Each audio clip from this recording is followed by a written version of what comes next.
പിതാവിൻ്റെയും പുത്രൻ്റെയും പരിശുദ്ധാത്മാവിൻ്റെയും നാമത്തിൽ ആമേൻ. ദൈവത്തിലെ ഇന്ന് ഫെബ്രുവരി 21 തീയതി ശനിയാഴ്ച. അമ്മേ പരിശുദ്ധ അമ്മേ, അമ്മേ പരിശുദ്ധമേ, ദൈവമാതാവേ, കൃപാസനത്തിലൂടെ ഞങ്ങളുടെ ദേശത്തിനും അമ്മ മധ്യസ്ഥം തേടി തന്ന എല്ലാ അനുഗ്രഹങ്ങൾക്കും കൃപകൾക്കും ഞങ്ങളിപ്പോൾ ഹൃദയം നിറഞ്ഞ നന്ദി പറയുന്നു.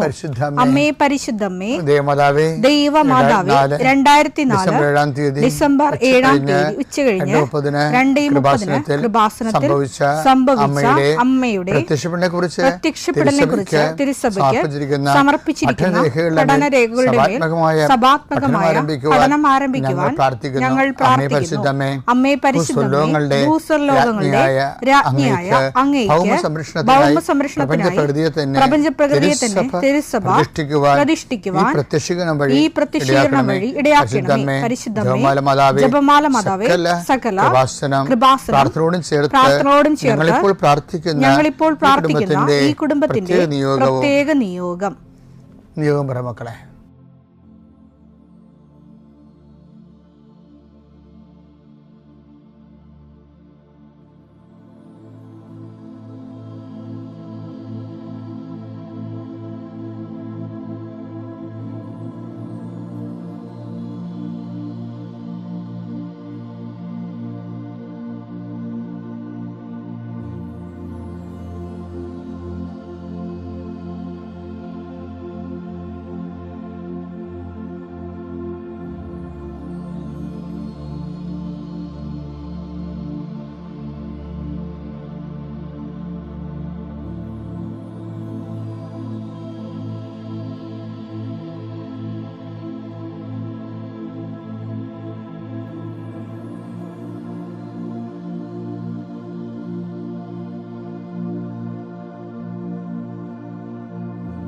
അമ്മയുടെ പ്രത്യക്ഷീകരണത്തിന്റെ ഈ അനുഗ്രഹവേളയിൽ ഞങ്ങൾക്ക് സാധിച്ചു തരുവാൻ കനിയണമേ.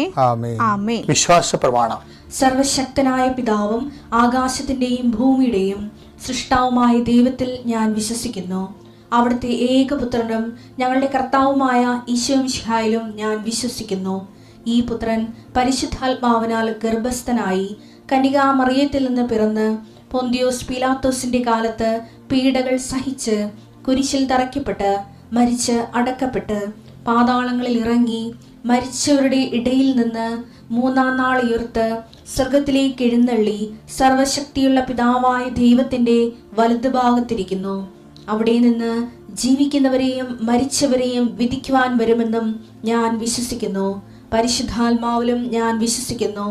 വിശുദ്ധ കത്തോലിക്കാ സഭയിലും പുണ്യവാന്മാരുടെ ഐക്യത്തിലും പാപങ്ങളുടെ മോചനത്തിലും ശരീരത്തിന്റെ ഉയർപ്പിലും നിത്യമായ ജീവിതത്തിലും ഞാൻ വിശ്വസിക്കുന്നു. ആമേൻ. സുഖസ്ഥനായ ഞങ്ങളുടെ പിതാവേ, അങ്ങയുടെ നാമം പൂജിതമാകണമേ. അങ്ങയുടെ രാജ്യം വരണമേ. അങ്ങയുടെ തിരുമനസ് സ്വർഗത്തിലെ പോലെ ഭൂമിയിലും ആകണമേ. അന്നു വേണ്ടുന്ന ആഹാരം ഇന്ന് ഞങ്ങൾക്ക് തരണമേ. ഞങ്ങളോട് തെറ്റ് ചെയ്യുന്നവരോട് ഞങ്ങൾ ക്ഷമിക്കുന്നത് പോലെ ഞങ്ങളുടെ തെറ്റുകൾ ഞങ്ങളോടും ക്ഷമിക്കണമേ. ഞങ്ങളെ പ്രലോഭനത്തിൽ ഉൾപ്പെടുത്തരുതേ, തിന്മയിൽ ഞങ്ങൾ രക്ഷിക്കണമേ. ആമേൻ. നന്മ നിറഞ്ഞ മറിയമേ, സ്വസ്തി. കർത്താവ് അങ്ങയുടെ കൂടെ സ്ത്രീകളിൽ അങ്ങ് അനുഗ്രഹിക്കപ്പെട്ടവളാകുന്നു. അങ്ങയുടെ ഉദരത്തിൻ ഫലമായി ഈശോ അനുഗ്രഹിക്കപ്പെട്ടവനാകുന്നു. പരിശുദ്ധ മറിയമേ, തമ്പുരാന്റെ അമ്മേ, പാപികളായ ഞങ്ങൾക്ക് വേണ്ടി ഇപ്പോഴും ഞങ്ങളുടെ മരണസമയത്തും തമ്പുരാനോട് അപേക്ഷിക്കണമേ. ആമേൻ. എൻ്റെ കർത്താവിൻ്റെ ഉന്നതമായ നാമത്തിൽ സഭയുടെ അധികാരത്തിൽ കുരിശിൻ്റെ അടയാളത്തിൽ ദൈവത്തിൻ്റെ ശക്തിയാൽ ഞാൻ മക്കളെ ഈശോ നാമത്തെ ആശീർവദിക്കുന്നു. നിങ്ങളുടെ ഇന്നത്തെ ദിവസത്തെ യാത്രയെ ആശീർവദിക്കുന്നു. നിങ്ങളുടെ സംസാരങ്ങളെ ആശീർവദിക്കുന്നു. നിങ്ങൾ എഴുതി കൊടുക്കുന്ന വിഷയങ്ങളെ ആശീർവദിക്കുന്നു. നിങ്ങൾ വഹിച്ചുകൊണ്ട് പോകുന്ന മൊബൈല്, അതിലൂടെ നിങ്ങൾ സംസാരിക്കാൻ പോകുന്നത്, നിങ്ങൾ കേൾക്കുന്ന സംസാരങ്ങൾ, കൊടുക്കേണ്ട മറുപടികൾ എല്ലാം ആശീർവദിക്കുന്നു.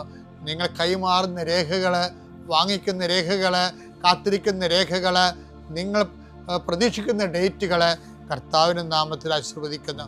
നീ കടന്നു പോകുന്ന വാഹനങ്ങൾ, സഞ്ചരിക്കുന്ന വാഹനങ്ങൾ, പ്രൈവറ്റായാലും പബ്ലിക്കായാലും, നീ തിരിച്ച് വീട്ടിലെത്തുന്നവരെ ഒരു അപകടം ഉണ്ടാകാതിരിക്കാൻ വേണ്ടി നിൻ്റെ യാത്രകളെ ആശീർവദിക്കുന്നു. ദൈവവേദലെ നീ വിഷമിക്കുന്ന വിഷയങ്ങൾ, സങ്കടപ്പെടുന്ന കാര്യങ്ങൾ,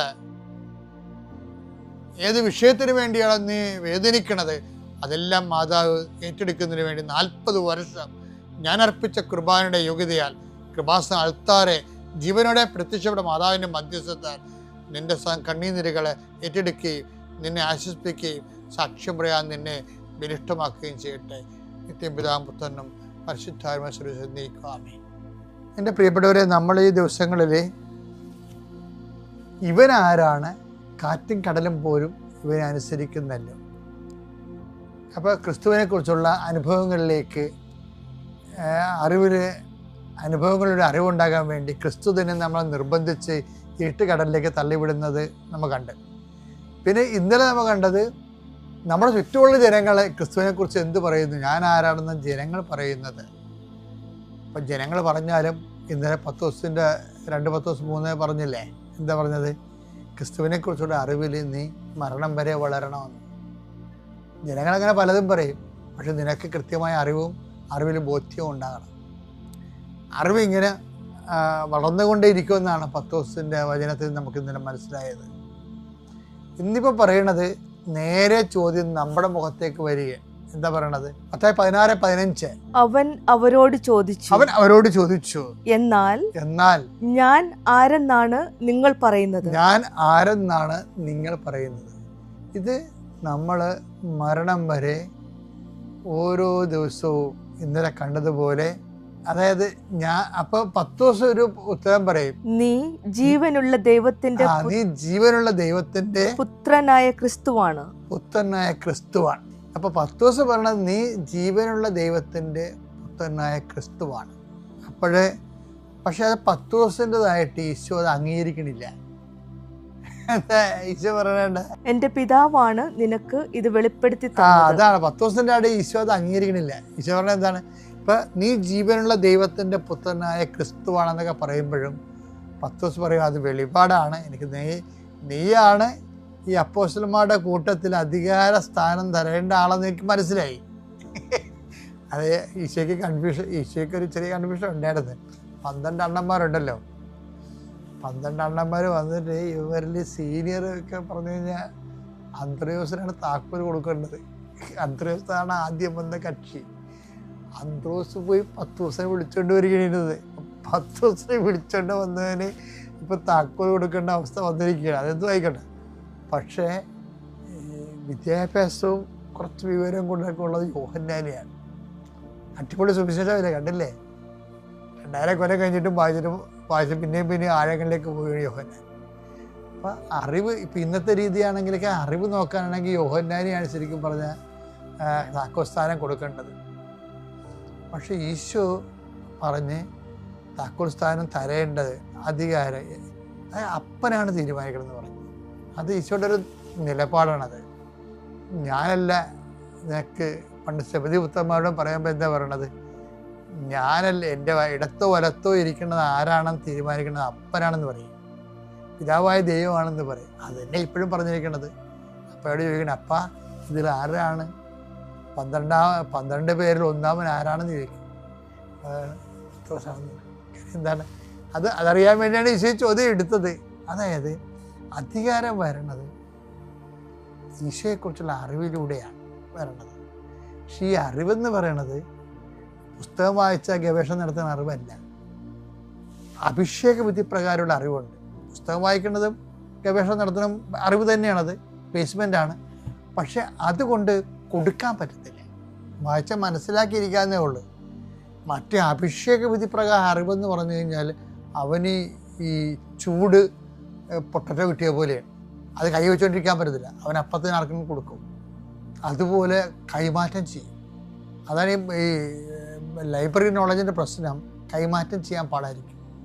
അവനത് ആർജിച്ചെടുക്കണതല്ലേ. മറ്റത് പിതാവ് നൽകണതാണ്. പിതാവ് നൽകുന്നത് കാണുമ്പോൾ അത് അഭിഷേക വിധി പ്രകാരമാണ്. അത് കൈമാറ്റം ചെയ്യാൻ പറ്റും. കൈമാറ്റം ചെയ്യാൻ വേണ്ടിയാണ് കൊടുക്കുന്നത്. അപ്പം അതുകൊണ്ട് അങ്ങനെ ഒരു അറിവുണ്ട്. നമ്മുടെ ലോകത്തിൻ്റെ ജ്ഞാനമാർഗങ്ങളിലൂടെ അറിവ് സമ്പാദിക്കുമ്പോഴും ഈ അഭിഷേക അറിവിന് വേണ്ടി തീഷ്ണമായിട്ട് പ്രാർത്ഥിക്കണം.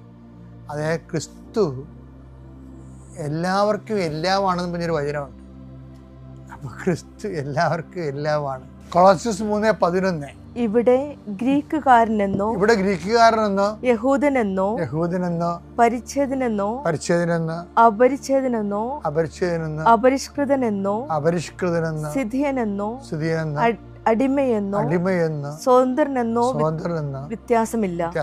പിന്നെയോ ക്രിസ്തു എല്ലാമാണ്, എല്ലാവരിലുമാണ്.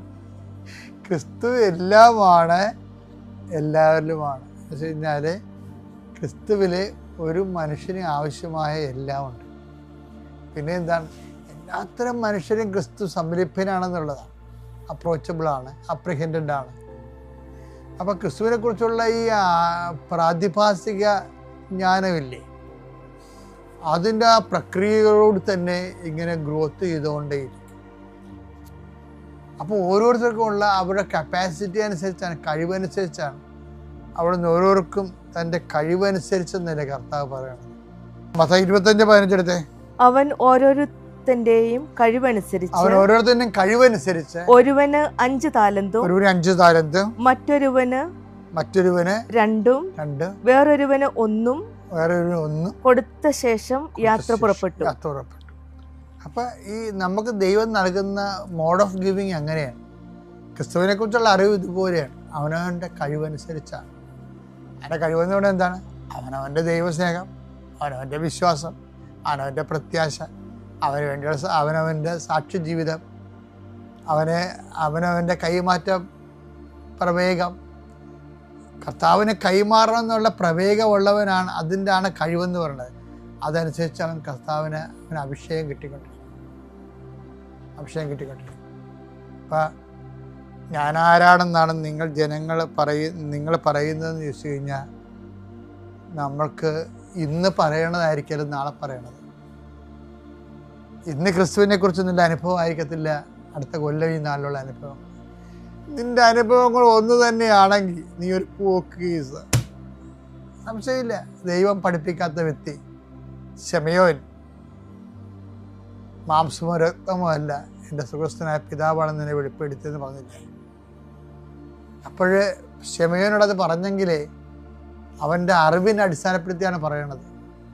അത് കാലത്തിനൊപ്പം കർത്താവിനെ കുറിച്ചുള്ള അറിവ് അനുഭവവും വളർന്നുകൊണ്ടേയിരിക്കണം. അതാണ് അധികാരത്തിലേക്ക് പോണത്. അധികാരമായി കഴിഞ്ഞാൽ നമ്മൾ പറഞ്ഞില്ലേ, അനുഗ്രഹം. മനുഷ്യന് ക്രിസ്തു അനുഭവം എന്ന് പറഞ്ഞാൽ ആദ്യ ലെവൽ എന്താണ്? അനുഗ്രഹം. പിന്നെന്താണ്? അഭിഷേകം. അഭിഷേകം കഴിഞ്ഞ അധികാരം. അപ്പം അറിവാണ് ഈ അധികാരം ഉണ്ടാക്കുന്നത്. അപ്പോൾ എന്ത് അധികാരമാണെന്ന് അറിയാമോ? ആത്മാവിൽ അധികാരമാണ്. ഇപ്പം ചെറിയ പറയത്തില്ലേ, ഇപ്പം ഞാൻ ഒരിക്കൽ ഒരു മനുഷ്യനോട് പറഞ്ഞ്, അയാൾ അറബി ഡിസ്മിസ് ചെയ്ത് അയാളുടെ ഓഫീസിൽ നിന്ന് ഡിസൈൻ കട്ടാക്കി കളഞ്ഞു. അപ്പോൾ ഞാൻ അമ്മയുടെ അടുത്ത് നിൽക്കിയിരുന്നു. ഇയാളെ വന്ന് ഈ സങ്കടം പറയുമ്പോൾ ഞാൻ അമ്മയുടെ രൂപത്തിൽ ഇങ്ങനെ തൊട്ടും പറഞ്ഞ്, ഞാനിവനെ കയറ്റി വിടുകയാണെന്ന് പറഞ്ഞു. കാര്യം എന്താണ്? ഇവന് ജീവിക്കാൻ മാർഗമില്ല. ഇവൻ്റെ വിസ എക്സ്പയർ അല്ല, അത് കട്ട് ചെയ്തിരിക്കണതാണ്. അവൻ 19,000 രൂപയെ മറ്റേ മുടക്കി, കാശില്ലാത്ത കാശ് മുടക്കി അവൻ പോയി. അവന് ജോർദാനിൽ ജോലി കിട്ടി. ഈ കമ്പനിയിൽ നിന്ന് വേറൊരു കമ്പനി അവിടെ അറബിയിൽ ജോലി ചെയ്തതിന് ശേഷം വേറെ ഒരു ഫാക്ടറി ജോലി ചെയ്തു. എന്നിട്ട് അവിടെ നിന്നിട്ട് വിസ ഒപ്പിച്ചു. അപ്പോൾ വെച്ചാൽ അത് ഏത് സമയത്തും പിടിക്കപ്പെടാം. പക്ഷേ ആ ഒരു മനുഷ്യന് വേണ്ടി ആ സമയത്ത് അധികാരത്തോടെ പറയാൻ കഴിയണത് നമ്മൾ കുറേ നാളിങ്ങനെ ദൈവത്തെ ജീവിച്ചു വരുമ്പോൾ കഴിഞ്ഞ ദിവസങ്ങളിൽ ചേർത്തല ഞാനത് പറഞ്ഞിട്ടുണ്ടെന്നാണ്, ഒരു അബോർഷൻ ചെയ്യാൻ വേണ്ടി ഒരു മോള് നിൽക്കണത് കഥ ഞാൻ പറഞ്ഞില്ലേ, ദിവസങ്ങൾ ധനത്തിൽ പറഞ്ഞിട്ടുണ്ടത്. അപ്പോൾ ഒരു പ്രേക്ഷിതയാണ് പറഞ്ഞത്, എന്ത് പറ്റും മോളെ ഇവിടെ നിൽക്കാൻ കാര്യം? അപ്പോൾ അവൾ പമ്മി, അവൾ അബോർഷന് വേണ്ടി ഒന്ന് നിൽക്കുകയാണ്. അപ്പോൾ കാര്യം മനസ്സിലായപ്പോൾ പ്രേക്ഷിത പറഞ്ഞ്, കാര്യം 2 വീട്ടിലും, ഭർത്താവിൻ്റെ വീട്ടിലും അവളുടെ വീട്ടിലും വേറെ, അവളുടെ വീട്ടിൽ പ്രസവം 2ാമത്തെ കുഞ്ഞിനാണ് ഇതിപ്പോൾ ഗർഭം ധരിച്ചിരിക്കുന്നത്. ആദ്യ കുഞ്ഞിനെ കഴിഞ്ഞിട്ട് എൻ്റെ കടങ്ങൾ കഴിഞ്ഞിട്ടില്ല. വീണ്ടും അമ്മ മാത്രമേ ഉള്ളൂ അവിടെ. അമ്മ വേല എടുത്തിട്ട് പിന്നെ രണ്ടാമൊക്കെ അമ്മക്ക് ഭയങ്കര അമ്മ അത് വിഷമം പറഞ്ഞു. അവളുടെ ഭർത്താവിൻ്റെ വീട്ടിൽ പെങ്ങ പ്രസവിക്കാൻ അമ്മ നിൽക്കണം, അവിടെയും പറ്റത്തില്ല. അപ്പം രണ്ടുപേരും വീട്ടുകാർ കൈ ഒഴിഞ്ഞ കാരണം അവൾ അബോർഷൻ ചെയ്യാൻ വേണ്ടി വന്നിരിക്കുക. അപ്പോഴൊരു പ്രേക്ഷിത കണ്ടുപിടിക്കണം അവളുടെ പരിഗണന കണ്ടപ്പോൾ നീ എന്തിനാ വന്നെന്ന് ചോദിച്ചു. ഒരു പരിചയമില്ല, വിലകാരെ ചോദിച്ചതാണ്. അതാണ് അധികാരം എന്ന് പറയണത്. പറഞ്ഞ് ഇതാണ് അവസ്ഥ, നീ എൻ്റെ കൂടെ പോര്. ആ പ്രസവത്തിൻ്റെ കാര്യം ഞാൻ ഏറ്റത്, പക്ഷെ കുഞ്ഞിനെ കൊല്ലാൻ പറ്റത്തില്ല. കാര്യം മരണം വരെ നീ അതിന് സമാനം പറയേണ്ടി വരും ദൈവത്തോട്. ഒരു കുഞ്ഞിനെ കിട്ടാൻ വേണ്ടി 46 കൊല്ലമൊക്കെ കണ്ണീരോടെ ആൾക്കാർ നടക്കണ കാണുന്നില്ലേ? ഇനി ഒരു കുഞ്ഞിനെ കിട്ടുന്നതെന്താ ഉറപ്പ്? ഈ ഇരിക്കണ കുഞ്ഞ്, നിനക്കിപ്പോൾ ഉള്ള കുഞ്ഞ് ജീവിച്ചിരിക്കുന്നത് എന്താ ഉറപ്പ്? ഇങ്ങനെ പടാന്ന് കുറേ ചോദ്യങ്ങൾ ചോദിച്ച് അവൾക്ക് ധൈര്യവും കൊടുത്ത് ശക്തിയും കൊടുത്ത് അവളെ കൊണ്ടുപോയി. അധികാരം എന്ന് പറയുന്നത് അറിവ് ക്രിസ്തുവിനെ കുറിച്ചുള്ള അനുഭവം ഞാൻ വർദ്ധിക്കുമ്പോൾ അധികാരം വർദ്ധിക്കണം. എൻ്റെ ദൈവത്തിലെ ഒരു 10-30 വയസ്സ് കഴിഞ്ഞുള്ളിൽ അധികാരം ഉണ്ടാക്കിയെടുക്കണം. അല്ലാതെ ഈ നക്കാപ്പിച്ച് അനുഗ്രഹം മേടിച്ച് തിന്നും വീർത്തും ജോലി കിട്ടി മരിച്ചു പോയിട്ട് ഒന്നും കാണിക്കാനില്ല. അത് അനുഗ്രഹത്തിൻ്റെ കാലമാണ്. രണ്ടാമത്തെ അഭിഷേകകാലം, കർത്താവിൻ്റെ അറിവ് നമുക്ക് 10 വർഷം കൂടെ കിട്ടുന്നു. മൂന്നാമത്തത് അധികാരകാലം കർത്താവിന് വേണ്ടി പറന്ന് വിട്ട് പ്രവർത്തിക്കുന്ന കാലം. ദൈവം നിങ്ങൾ അനുഗ്രഹിക്കട്ടെ.